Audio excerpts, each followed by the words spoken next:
Welcome back to the News at 10. For our eyewitness today is a video our contributor describes as an unimaginable situation. In the quest for an end to end flood mishaps is not what we as citizens and government should accommodate, but it does show how a drain under the Berger Bridge in Pt.4 local government area of Ogun State filled to the brim is a problem clearly caused by indiscriminate dumping of refuse.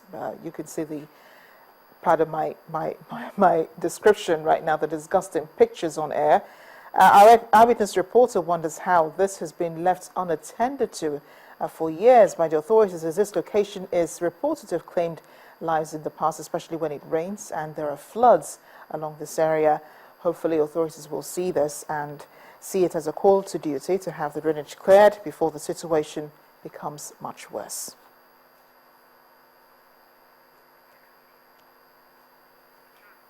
Thank you for sending in those videos, and please keep them and the pictures coming in.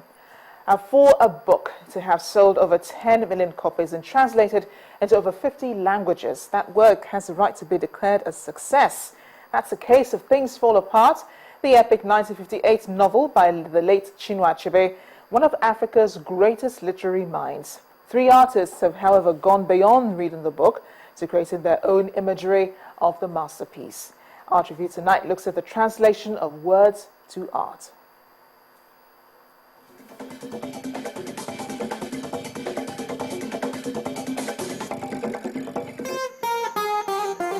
It is one of Chinua Achebe's novels that enjoyed a lot of mileage. The evergreen Things Fall Apart, published in 1958, makes its way to the Quintessence Gallery in Lagos through a medium which speaks louder than words.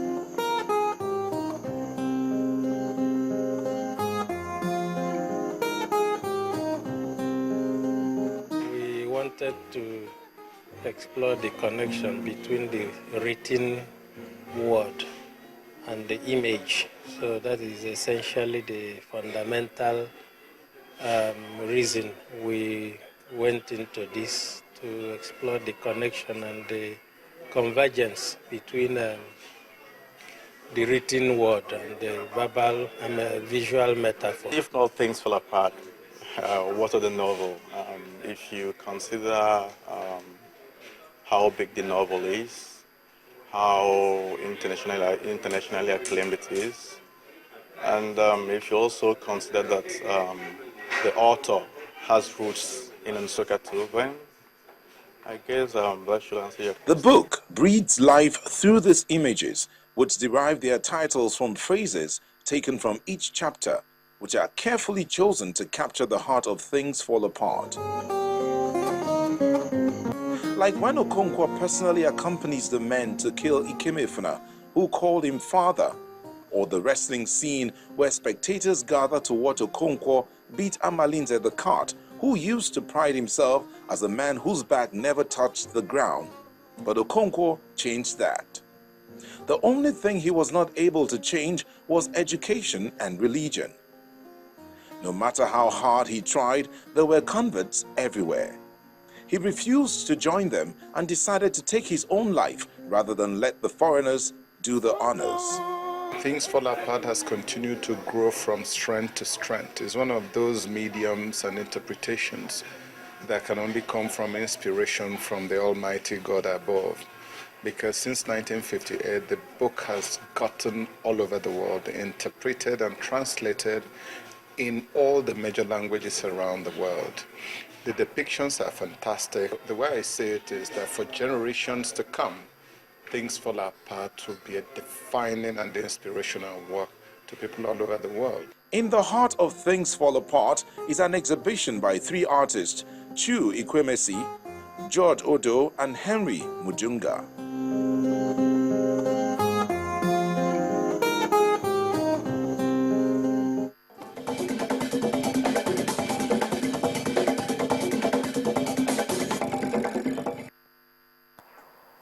And in sports news, Nigeria's under-23 team this evening qualified for the CAF Under-23 Championship in Senegal later in the year.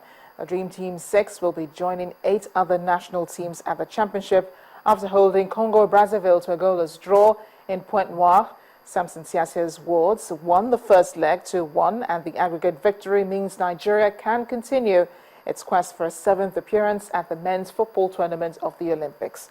Nigeria joins host Senegal, Algeria, Zambia, Egypt, South Africa, and Tunisia in the finals to be staged from November 28th to December 11th, and the top 3 teams will fly Africa's flag at the Olympics in Rio next year. Meanwhile, it was not the same for the Super Falcons of Nigeria, as the senior women's team will be missing from the football events at the 2016 Olympic Games. The team this evening in Bata failed to hold on to an early goal to lose 1-2 to Equatorial Guinea. Midfielder Ngozi Okobi put Nigeria ahead in the 12th minute, but the Falcons then conceded the equalizer with only 4 minutes left. The Nigerian girls, who could only draw the first leg 1-1 in Abuja, were then caught off guard in a goal-mouth scramble with only 8 minutes left in extra time. But Nigeria's women's team to the Special Olympics World Summer Games has ensured a winning end to the competition for the country by clinching gold in the 4x2 and 5 meters relay. The quartet of Treasure Chidiofong, Tejumoluwa Ogulela, Adebiyi Olatunji, and Adedamola Roberts clocked a time of 2 minutes 38.19 seconds to finish in first place ahead of Egypt. It's a 9th overall medal for the team, led by coach Anifowoshe Abayomi.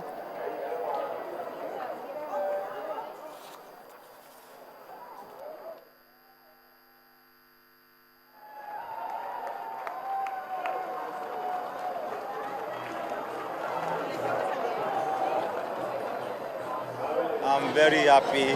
I'm very happy. I thank God for it. I thank God for my life. I also thank these parents who have been supporting me all the way from Nigeria. I thank God, and also thank my athletes who eventually gave me 9 medals out of the 12 that I promised. I thank God for it. I'm very, very happy. Damola Roberts has been with me for years. I know about him. He knows about me. We all know ourselves. Behind this cool guy. He's the only gold medalist that I have that won 3 gold medals. I'm very happy for him. Football now. Arsenal manager Arsene Wenger finally has reason to celebrate against Jose Mourinho's Chelsea, having failed to win in any of his previous 13 attempts. The English FA Cup holders this evening beat English Premier League defending champions Chelsea by a lone goal to retain the English Community Shield at Wembley. Alex Oxlade-Chamberlain scored the winner with a powerful drive into the top corner with his weaker left foot. The Gunners named goalkeeper Peter Cech in their starting lineup following his summer move across London, while Theo Walcott, who has just signed a lucrative new deal, led the Arsenal attack. Spaniard Rafa Nadal this evening clinched his 3rd title of the year, winning the Hamburg Open title.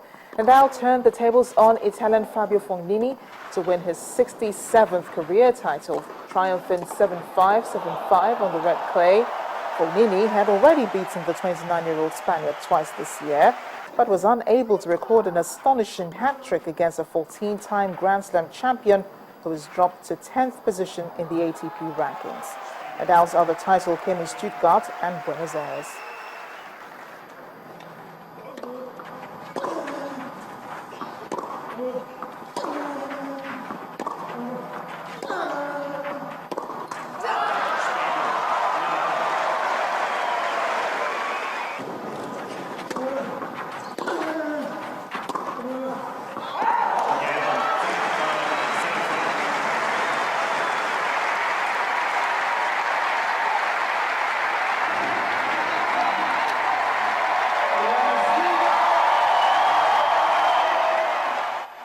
Important week for me, deciding to play here after tough Wimbledon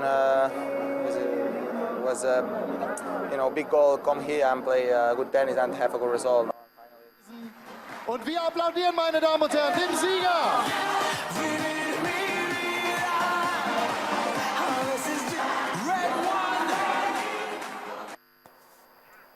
Meanwhile, the World Anti-Doping Agency says it will investigate wild doping allegations after the IAAF test data that leaked to news organizations showed hundreds of suspect samples from athletes, including Olympic and World Championship medalists. The alarm was raised today by WADA after Britain's Sunday Times newspaper and German broadcaster ARD, WDR, say they had been given access to the results of over 12,000 blood tests given by more than 5,000 athletes over 11 years. WADA Chief Craig Reedy says an independent commission is already investigating previous allegations of mass doping. Allegations, wide allegations, and we'll have to check them out. And we'll have that done by the Commission as quickly as possible. Very surprised at the numbers that seem to come from the leak from the IAAF. I'm equally sure that they will want to look very closely at this to see if they can determine the source. The spread of the allegations that came from the programme, from the previous programmes, they've widened it. And then if you look at the allegations that have been made on the blood issues, which is very complicated. I'm not a blood scientist, but they're even wider. So that's a concern. But again, I stress that athletes are innocent until proven guilty.